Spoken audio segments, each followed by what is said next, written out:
What is going on, YouTube people? Neo Cards and Comics here to recap the pickups from the Shipshewana show.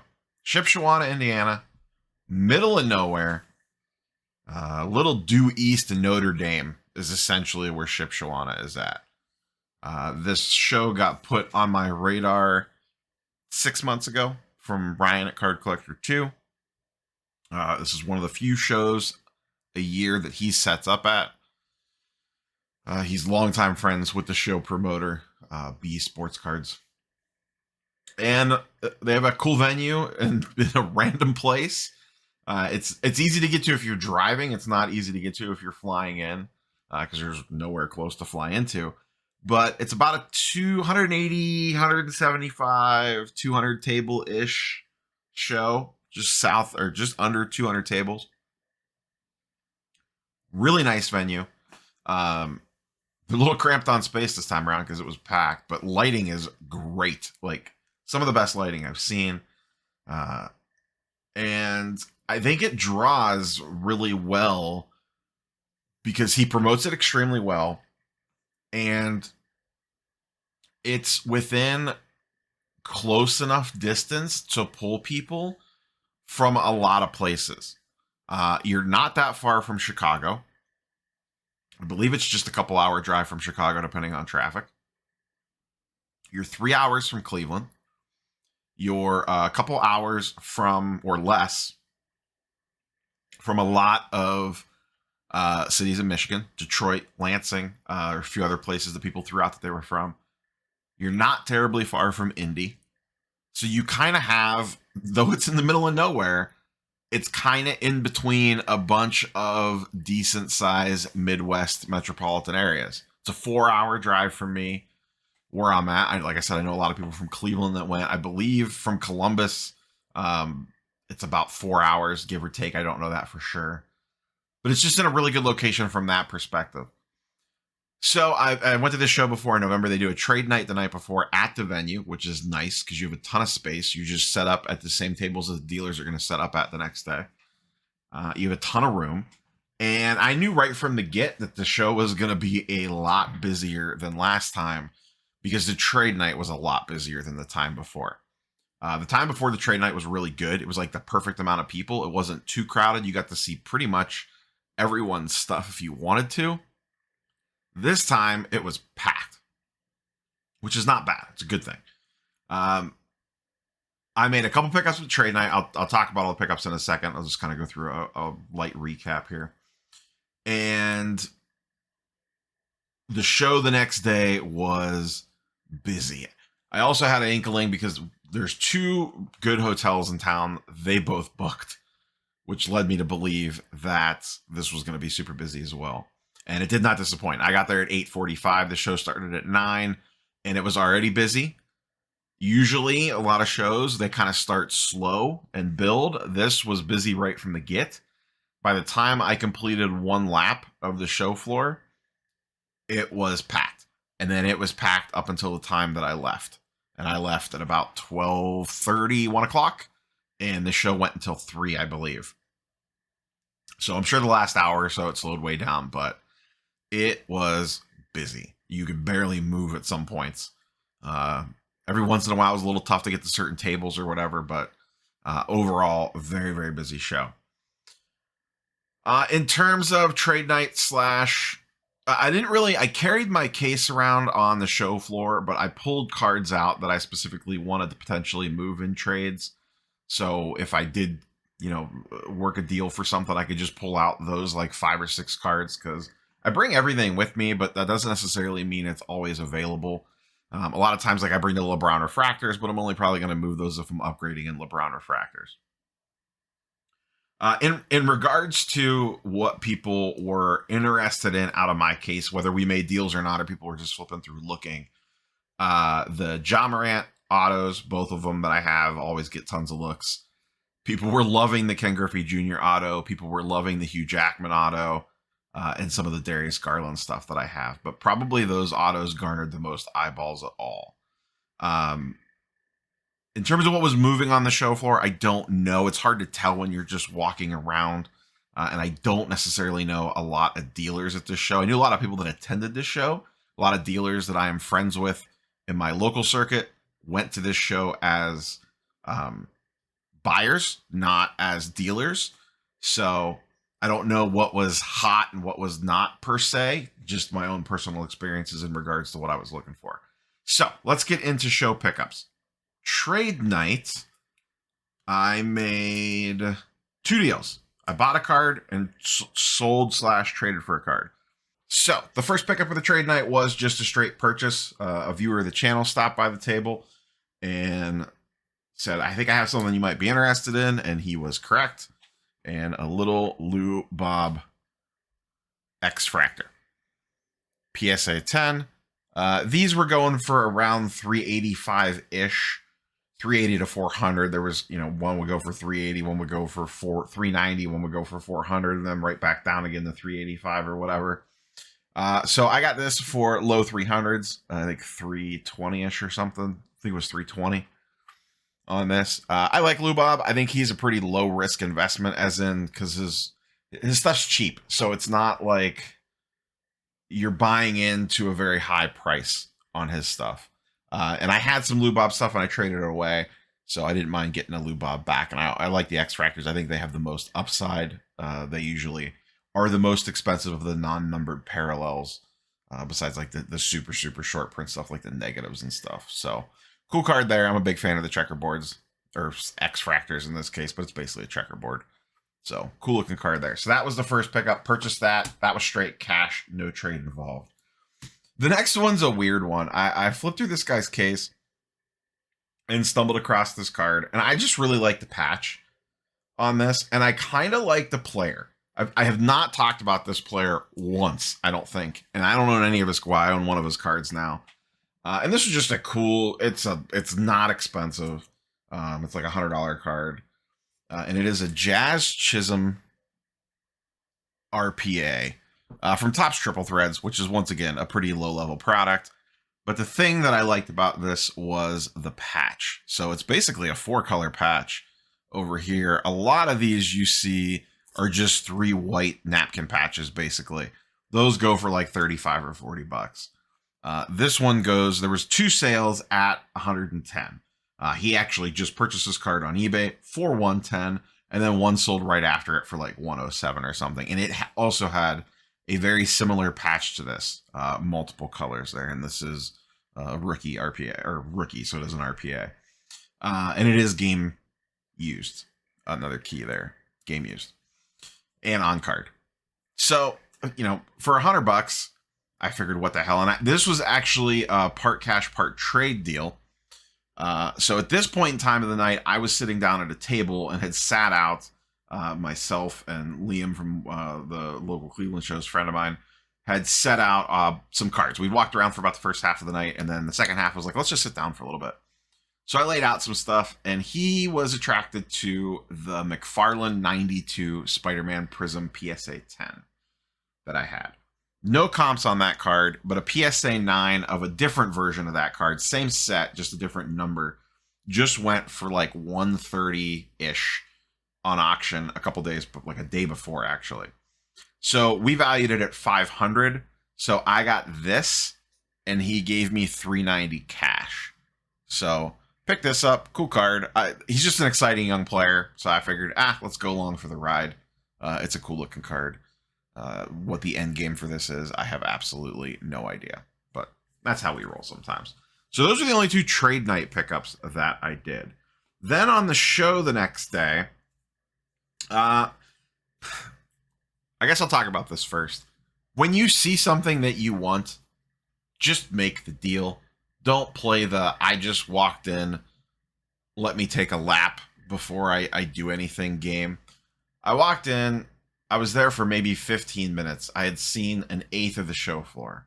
I walked up to a table. A guy had a Lou Bob Topps Chrome Refractor PSA, not Refractor, a Lou Bob Topps Chrome Auto PSA 10. And he had a Bo Bichette X-Fractor PSA 10. And I said, where are you at on those? And he was dead on comps, like $600 for the Lou Bob, which was a very solid price for like a sticker price for his initial asking price.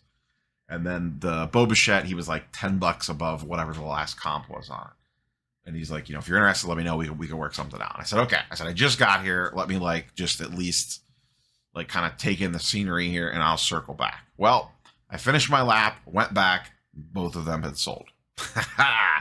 So when you see the card, just buy it if you want it. And the Lou Bob, I should have known better because of the proximity to Chicago, not to mess around with that. I got cute. I am not perfect. I continue to learn lessons in this game all the time. It is what it is. So I missed out on those. That was the deal not pulled. But I'll circle back to that because that dealer also had some other items at his table that I ended up making the biggest purchase from him later on at the close of the show. So next up, the next thing that happened was I met a viewer of the channel, JNN Collectors. He hooked me up with an amazing gift. He's like, I got something for you, Neo. I love the content that you put out, whatever. And by the way, do not feel obligated to give me gifts, but this was an amazing one. Hooked me up with an Ozzy Newsome patch auto with a little Hall of Fame 99 inscription on it from National Treasures. How cool is this? What a great looking photo of Ozzy on there. So thanks, JNN. Absolutely spectacular. Did not need to do this. Had a nice little chat with him. Really nice guy, but awesome gift. Really cool card. My first Ozzy auto. I do not have any Ozzy autos. Let's say that 5 times fast. But cool card. That will definitely go into the old PC. And then the one card that I bought at the show, and there was a couple things that I saw. Like I said, I missed out on the Lou Bob. I missed out on the Bo Bichette. This was just a cool card. It was on-card auto, game used once again. It seems to be my new shtick lately. For whatever reason, I'm just kind of falling down this rabbit hole. And Topps 5-star, once again, not the most high-end product in the world, but game use patch, which is key, and the on-card auto. It's a little faded, but that's fine. It is what it is. The Cuney's autos are never super clean. But overall, pretty solid. It's just that one got a little streaky there on that bottom hook. But cool auto. I really like the patch on this for a game-used patch. I really like that. 3-color with the stripe down the middle, dead centered in the middle of the card. Just a cool looking card. I think I got this for, I think he had 400 on it and I got it for 350. Once again, this is kind of one of those things that there's no real comps on. I did check. There just wasn't anything. But cool card. Once again, not sure what the end game is on this. I may hold it. I would probably put it out at like the next trade night or whatever to see what kind of interest it draws or whatever. But cool looking card. Really cool looking card. Glad to pick this up. There was some really nice Juan Soto on-card autos from a couple different stuff. Some definitive, the one where he puts like Soto shuffle on it and keep it right, keep it tight or whatever. Some of that stuff was there. They were like slightly above comps on it and weren't willing to move too much. And that's fine. I get it on stuff like that. The one that I really wanted, and it's one of those cards that there's comps, but they probably don't matter, was a Juan Soto Dynasty out of 5 with a ridiculous patch from the Jackie Robinson Day stuff. He was at $2,800 on it. It was a PSA. He had it graded. It was a PSA 9 with a 10 auto. And I looked at all the Soto Topps Dynasty stuff, and none of the out of 5s had done above $1,600 from non-rookie year. I think it was from 2021. And I probably would have overpaid for it based off comps. I probably would have went to $2,000 on it just because it was a PSA 9, and it was just an amazing looking patch. But he was at 28, and he did not want to go lower than 26. I thought about trying to trade for it, but even at trade, I didn't really want to be into it for 26.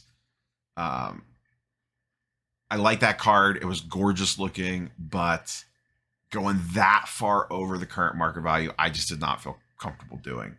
So I passed on that one. It's fine. I completely understood why he was where he was on it, and I get it. And he wasn't really in a hurry to move it, which is, once again, it's perfectly fine on a card like that. So it is what it is. Missed out on that one. The last thing that I purchased, and I had a feeling, now this is a little different story. I had a feeling this would not move. So I let this sit and waited until the end of the day.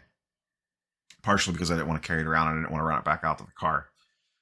There was a guy there, same guy that had the Boba Fett and the Lubob, that had comic books.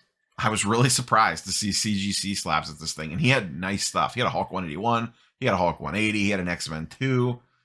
He had an ASM 50, which I was initially looking at and almost pulled the trigger on that. But I didn't like... Something about the cover just threw me off a little bit. I didn't like the coloring on the cover. It was a CGC 60 white pages.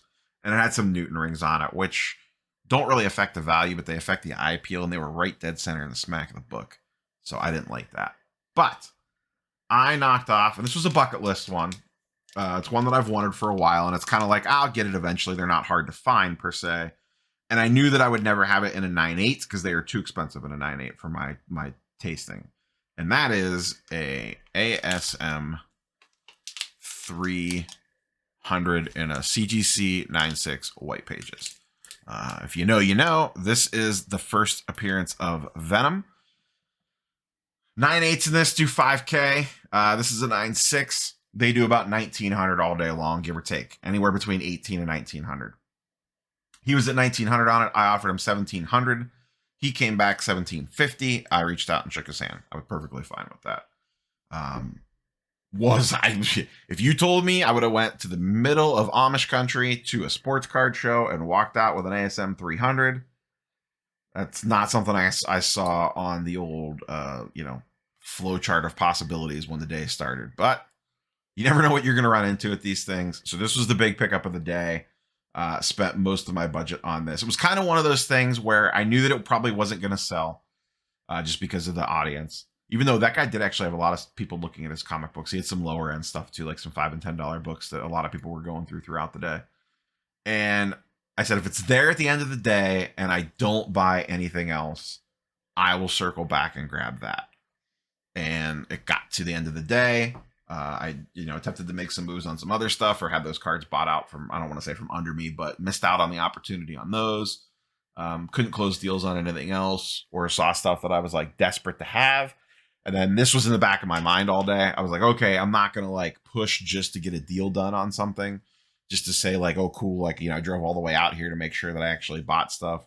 But I had this in the back of the head all day of, okay, make sure if I'm going to buy something that I really want. And I had access to more money. That wasn't necessarily the problem. I could have PayPal'd with no issue. But I kind of set myself a budget for the show and I didn't want to go over it. And I said, if I get to the end of the day and it's still there, I'll snag it. And got to the end of the day, it was still there. I had the previous chat with him earlier in the day. Once again, really nice guy. And closed the deal on it. So old ASM 300 comes home. And now I've kind of almost completed my little mini symbiote run. I have an ASM 252, which is the first appearance of the black suit in a CGC 9.8. I have a Secret Wars 8, which is the origin story of the black suit. I now have the ASM 300, which is the first appearance of Venom. The only thing that I would like to complete the run is an ASM 316, which is the first cover appearance and a classic McFarlane cover. It's the one where Venom is on top of Spider-Man and kind of climbing on top of him, pinning him to the ground. Purplish cover. I would like one of those at one point in time. They've come down quite a bit. Fairly reasonably priced now in the grand scheme of things, but still pretty pricey in a 9.8. So that would kind of be the last one almost to finish the list off. I know there's like a Marvel Spotlight one that I'm technically missing, but I don't really care about that one. And at some point in time, I wouldn't mind a 361, the first appearance of Carnage, to kind of close the loop. But I have three of the big ones, the 252, now the ASM 300, the Secret Wars 8. Now I just need the 316 and the run, the little mini personal run is basically complete once I get that one. So fun pickup here. Once again, never in a million years thought I would walk out of there with that. So, that's the the total pickups there. We got the Acuna. We got the Ozzy. We got the Jazz. We got the ASM 300. And we got the Lubob X Fractor. So, fun show all around. I would 100% go again without hesitation. I believe there's a big show brewing in Indiana in the middle of summer. I think it's like 300 tables. There's a lot of people behind it. I think it's right outside Indiana. So I will probably put that one on the radar for sure. But yeah, that's all I have for you guys and girls today. Let me know what your favorite pickup is from this little pile of treasure. And we'll catch you guys and girls on the next one. Peace.